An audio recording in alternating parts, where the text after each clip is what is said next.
Next up in the Buffyverse, it's Angel Season 3. Um,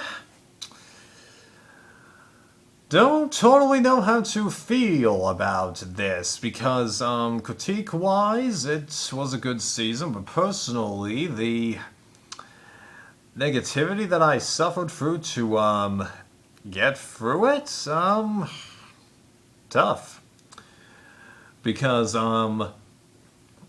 the beginning story arcs, a lot of them didn't totally make that much sense, because, like, getting Fred to be more accepted by the, group, it was kind of weird, because during the first couple of episodes, it seemed like she was attached or attracted to Angel, then later in the season, there ends up being a love triangle between her, Wesley, and Gunn, when in the prior scene, no, back in Buffy, Wesley and Cordelia were attracted to each other, though I had mentioned that it seemed like they had moved on from that, so that kind of threw me for a big loop and left me kind of confused, though it's nice that they just didn't ditch that Fred character, so you've got another female in the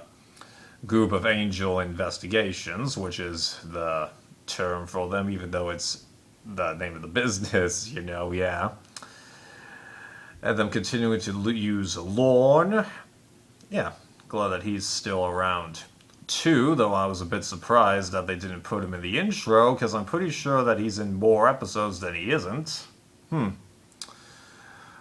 But that is the case in multiple shows. Like, there was a character in the TV show The West Wing that was in more episodes than she wasn't, and she was never put up in the intro. Yeah, okay.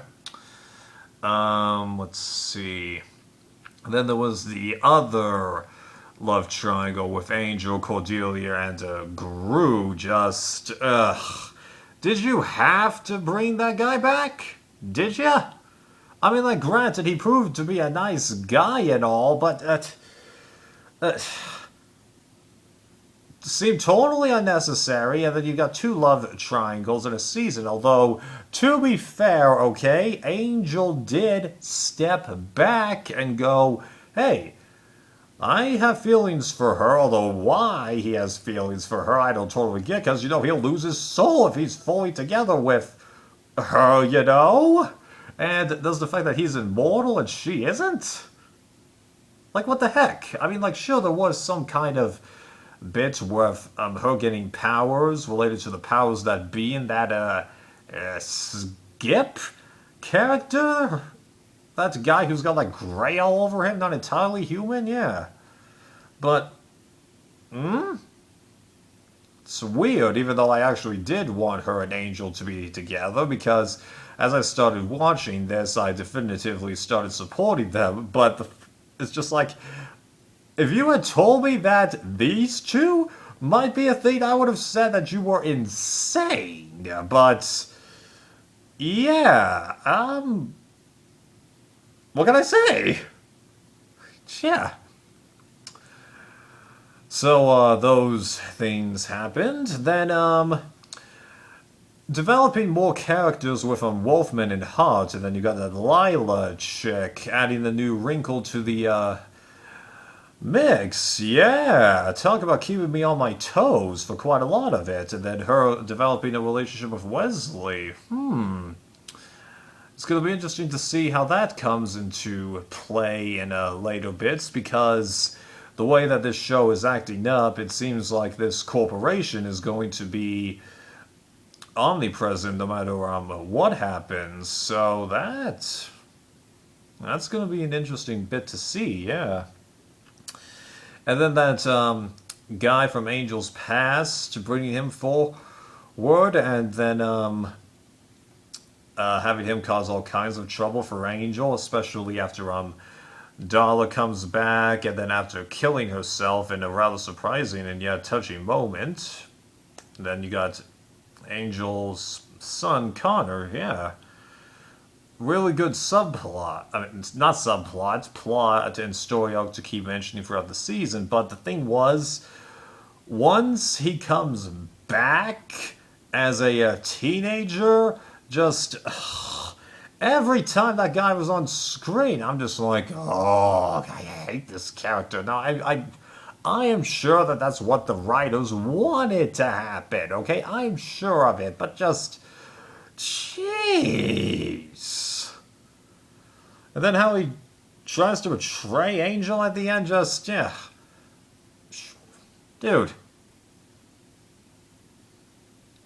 It's not really doing a good job to make me unlike you and all that. I mean, even though, again, as I'm saying, that's the goal of it. Just that annoyed me. And, what else to mention here? I'm sure that there's a little, sub bits that I'm, forgetting about. Because, like, I know that Gunn had a couple of, bits that didn't involve Fred or Wesley for that love triangle, but I'm having trouble remembering exactly what they were now. No,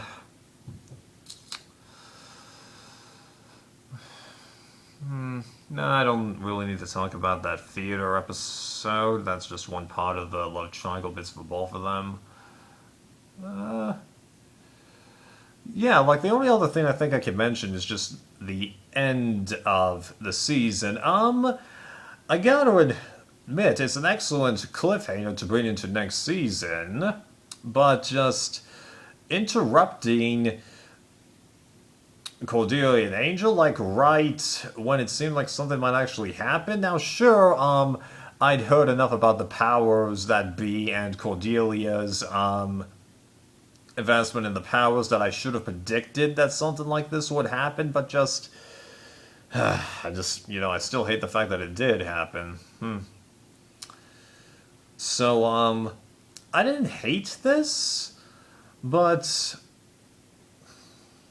it feels more like part of a story rather than something that can kind of stand out on its own, if you ask me. But as I said, critique-wise, it's fine, yeah. So if I missed something that you wanted me to talk about, I apologize. But it could be because, I'm just getting tired of this universe because I watched them all really quick, See ya, I guess.